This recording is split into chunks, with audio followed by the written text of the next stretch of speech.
जम्मू कश्मीर के पहलगाम में आतंकी हमले के बाद से देश में उबाल है। हर एक शख्स आतंकियों के खिलाफ एक्शन चाहता है, क्योंकि धर्म के नाम पर आतंकियों ने 27 निर्दोषों को मौत के घाट उतार दिया। इनके खिलाफ बड़ी कार्रवाई की मांग हो रही है पूरे देश में।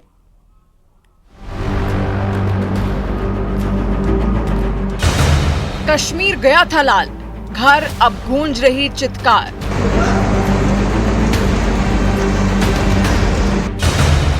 हाथों की नहीं छूटी थी मेहंदी, आतंकियों ने उजाड़ दिया सुहाग।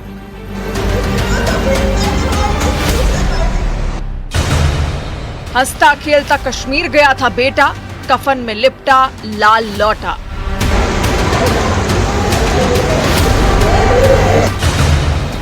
बेटे का शव देख बेसुध हो गई मां, पत्नी पूछ रही हमारा क्या कसूर था।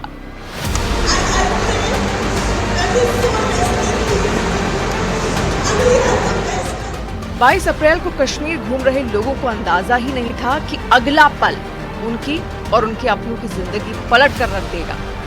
दोपहर करीब 3 बजे पहलगाम और बैसरन घाटी में अपनों के साथ धरती के स्वर्ग का मजा ले रहे लोगों पर आतंक का ऐसा साया पड़ा कि देखने वालों की रूह कांप गई। कट्टरपंथी आतंकियों ने घाटी में मौजूद निर्दोष लोगों के साथ खून की होली खेली और लोगों से उनका धर्म पूछा और एक एक कर 27 से ज्यादा लोगों को मौत के घाट उतार दिया। आतंकी हमले में हरियाणा के करनाल के रहने वाले विनय नरवाल भी मारे गए और जैसे ही ये खबर उनके घर पहुंची, वहां चीख पुकार मच गई। नौसेना के अधिकारी विनय नरवाल के परिवार वाले खुद को संभाल नहीं पाए।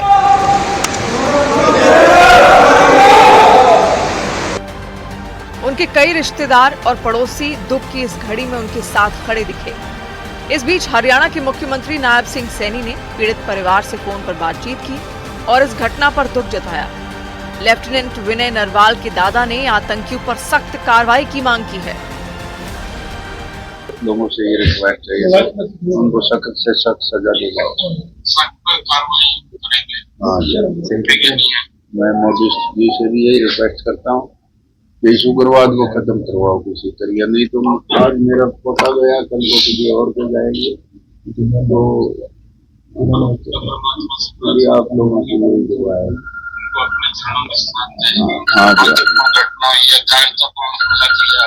धन्यवाद जी। बताया गया कि विनय नरवाल नौसेना में अधिकारी थे और वो केरल के कोच्चि में तैनात थे।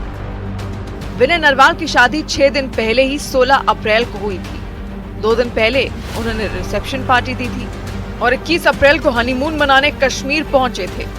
22 अप्रैल को जिस वक्त आतंकियों ने उन्हें गोली मारी, उस वक्त वो पहलगाम में पत्नी के साथ घूम रहे थे। विनय नरवाल का शव जब उनके घर पहुंचा तो हर किसी की आंखें नम हो गईं और चारों तरफ भारत माता की जयकार का उद्घोष गूंज उठा। विनय नरवाल को पूरे सैन्य सम्मान के साथ अंतिम विदाई दी गई और उनकी चिता को उनकी बहन ने मुखाग्नि दी। उनके अंतिम संस्कार में पहुंचे सीएम नायब सिंह सैनी ने परिवार को आश्वासन दिया कि आतंकियों को छोड़ा नहीं जाएगा।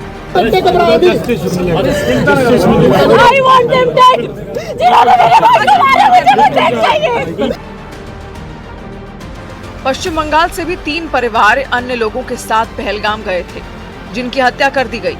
यात्रा का आनंद आंसू में बदल गया। तीनों के परिवारों में मातम छाया हुआ है। कोलकाता के रहने वाले समीर गुहा का पार्थिव शरीर जब उनके घर पहुंचा तो परिवार की चित्कार से लोगों का कलेजा फट गया। परिजनों का रो रो कर बुरा हाल है।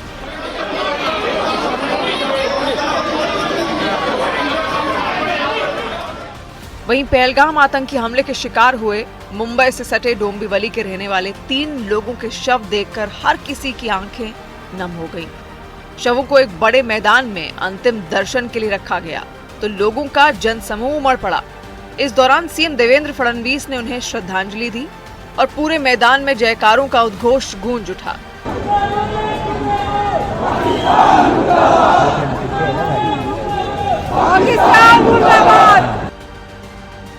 पहलगाम में आतंकियों ने 27 लोगों की जान ली है। उनमें कुछ के परिवारों की ये तस्वीरें हैं जो पूरी दुनिया को झकझोर रही हैं। थोड़ा बताइए हुआ